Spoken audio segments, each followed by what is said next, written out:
عربوں کا ایک ایسا خاندان جو موجودہ دور میں کم و بیش 15,000 افراد پہ مشتمل ہے۔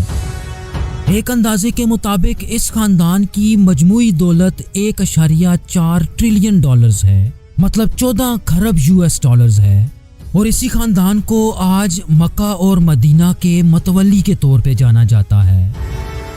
ویورز، آج ہم آل سعود یا سعودی عرب کے حکمران خاندان کی فیملی ٹری دیکھیں گے۔ آل سعود عربوں کے کس قبیلے سے تعلق رکھتے ہیں اور نبی پاک صلی اللہ علیہ وآلہ وسلم کے ساتھ اس قبیلے کا کیسا رویہ تھا۔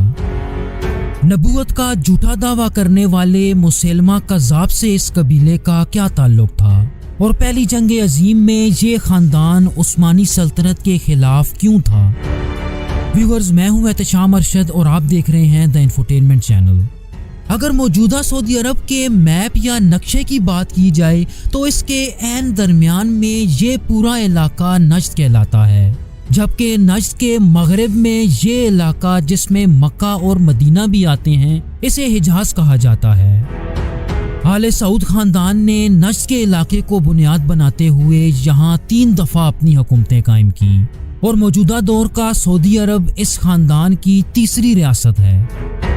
تو اس خاندان کی تاریخ سمجھنے کے لیے ہمیں قدیم عربوں کے ایک قبیلے بنو حنیفہ پہ آنا پڑے گا، جو جدید دور کے سعودی عرب کے بالکل درمیان میں یعنی نجد کے علاقے میں آباد تھے۔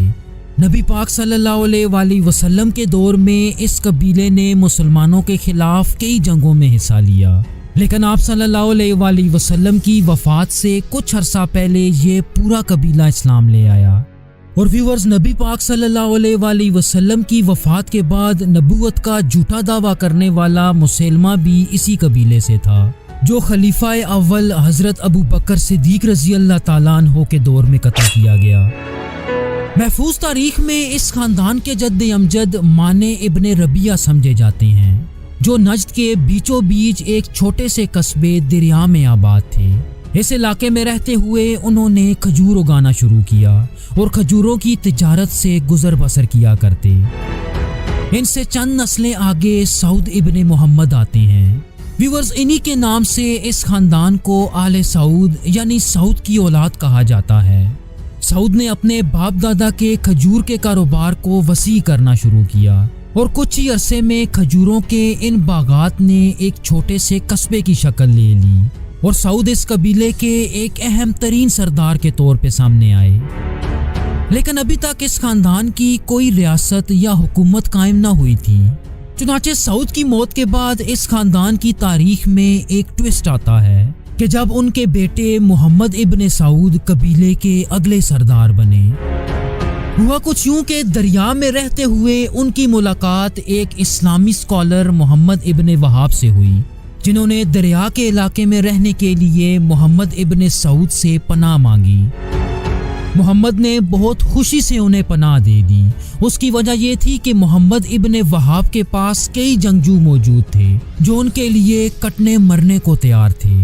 چنانچہ ان دونوں نے آپس میں ایک معاہدہ کر لیا، جس کے مطابق محمد ابن سعود امیر ہوں گے اور محمد ابن وہاب امام، جو اسلام کو اپنی اصل شکل میں نافذ کریں گے۔ اس کے ساتھ ساتھ محمد ابن وہاب نے اپنی بیٹی محمد ابن سعود کے جانشین عبدالعزیز کے نکاح میں دے دی، جس سے ان دونوں کی آنے والی نسلیں بھی آپس میں جڑ گئیں۔ اس کے بعد محمد ابن سعود نے اپنے آس پاس کے علاقوں پہ حملے شروع کیے، اور کچھ ہی عرصے میں انہوں نے وہ کر دکھایا کہ جو آج تک کوئی قبائلی سردار نہ کر سکا۔ انہوں نے دریا کے آس پاس کے قبائل کو اکٹھا کیا اور سن 1744 میں یہاں اپنی سعودی ریاست کی بنیاد رکھ دی، جسے فرسٹ سعودی اسٹیٹ یا پہلی سعودی ریاست کے نام سے جانا جاتا ہے۔ ان کی وفات کے بعد ان کے بیٹے عبدالعزیز اگلے امیر بنے۔ ریاض شہر، جس پہ اس وقت عثمانی سلطنت کے زیر سایہ ایک گورنر حکومت کر رہے تھے، محمد ابن سعود اپنی پوری زندگی اس شہر کو فتح نہ کر سکے، تاہم ان کے بیٹے عبدالعزیز نے 25 سال تک جنگ کے بعد یہ شہر فتح کر لیا۔ اور ویورز، یہ حملہ آل سعود کی عثمانیوں سے دشمنی کی شروعات تھی۔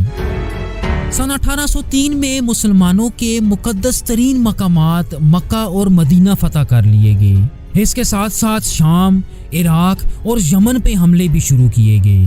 ان فتح کیے گئے تمام علاقوں پہ بہت سخت قوانین لگائے گئے اور جو لوگ ان قوانین کی پابندی نہ کرتے ان کے خلاف سخت کارروائی کی جاتی۔ مسلمانوں کے مقدس ترین مقامات پہ کنٹرول کر لینا اور آس پاس کے علاقوں پہ قبضہ کر لینا بہت سے مسلمانوں کے لیے غصے کا سبب تھا، جن میں سر فہرست عثمانی سلطان سلیم III تھے۔ چنانچہ اگلے سعودی امیر سعود II کھل کے عثمانیوں کے خلاف نکل آئے۔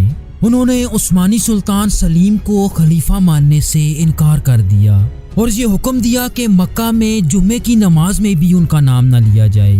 اس کے ساتھ ساتھ عثمانی علاقوں سے آنے والے حج زائرین کو بھی روک دیا گیا۔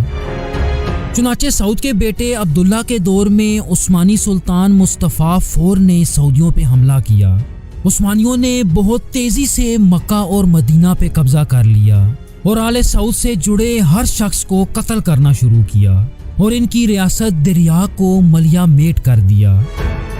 عبداللہ بن سعود کو گرفتار کر کے عثمانی دارالحکومت استنبول لایا گیا، جہاں ان کا سر قلم کر کے دریائے باسفورس میں پھینک دیا گیا۔ تاہم یہ سعودی خاندان کی حکومت کا خاتمہ نہ تھا۔ ترکی بن عبداللہ جو محمد ابن سعود کے ایک دوسرے پوتے تھے، وہ عثمانیوں کے محاصرے سے بچ نکلنے میں کامیاب ہو گئے۔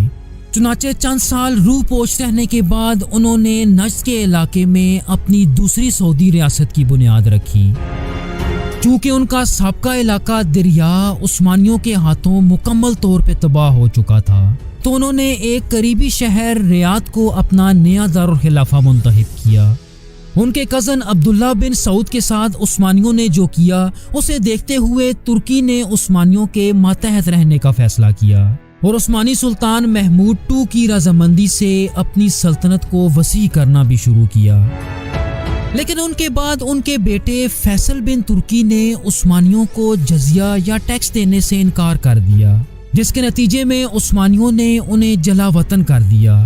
لیکن کچھ ہی عرصے میں عثمانیوں کی شرائط ماننے کے بعد انہیں تخت دوبارہ دے دیا گیا۔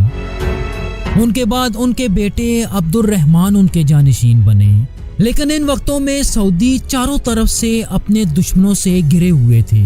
چنانچہ سن 1891 میں ایک حریف راشدی قبیلے نے ایک جنگ میں انہیں شکست دی اور انہیں ریاض چھوڑ جانے پہ مجبور کیا۔ اس کے بعد عبد الرحمن اور ان کا بچا کچا خاندان وہاں پہنچ گیا جہاں سے ان لوگوں کا سفر شروع ہوا تھا۔ اب یہ لوگ صحراؤں میں بدوؤں کی پناہ میں رہنے لگے۔ سن 1901 میں عبد الرحمن کے بیٹے عبد العزیز اپنے باپ دادا کی سلطنت کو دوبارہ حاصل کرنے کے لیے نکلے۔ مورخ لکھتے ہیں کہ اس مہم کے شروعات میں ان کے ساتھ صرف 60 جنگجو تھے، جن میں زیادہ تر ان کے اپنے بھائی، کزن اور قریبی رشتہ دار تھے۔ عبد العزیز نے اپنے 27ویں جنم دن کی رات ریاض پہ حملہ کیا۔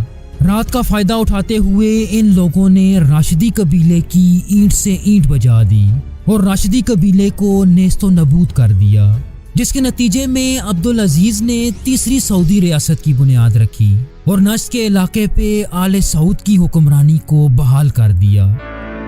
پہلی جنگ عظیم کے دوران آل سعود نے برطانوی سلطنت کے ساتھ اتحاد کر لیا اور یہ اتحاد ان دونوں کے مشترکہ دشمن یعنی عثمانی سلطنت کے خلاف تھا۔ عثمانیوں کے خلاف اس جنگ میں عربوں کے دوسرے قبیلوں نے بھی ان کا ساتھ دیا۔ چنانچہ آل سعود نے کچھ ہی عرصے میں نجد کے پورے علاقے پہ کنٹرول سنبھال لیا اور جنگ عظیم کے بعد سن 1925 میں برطانیہ کی مدد سے انہوں نے حجاز میں مکہ اور مدینہ کا کنٹرول بھی سنبھال لیا۔ سن 1932 میں آل سعود نے نجد اور حجاز کی 2 سلطنتوں کو اکٹھا کر دیا اور اس سلطنت کا نام آل سعود کے نام سے سعودی عرب رکھا گیا اور عبد العزیز اس سلطنت کے پہلے بادشاہ بنے۔ سن 1938 میں انہی کے دور میں سعودی عرب سے آئل یا تیل دریافت ہوا، جس کے بعد آل سعود کی قسمت ہی بدل گئی۔ کنگ عبد العزیز سن 1953 تک سعودی عرب کے بادشاہ رہے۔ ان کی موت کے بعد آج تک سعودی عرب کا آنے والا ہر بادشاہ ان کا بیٹا تھا۔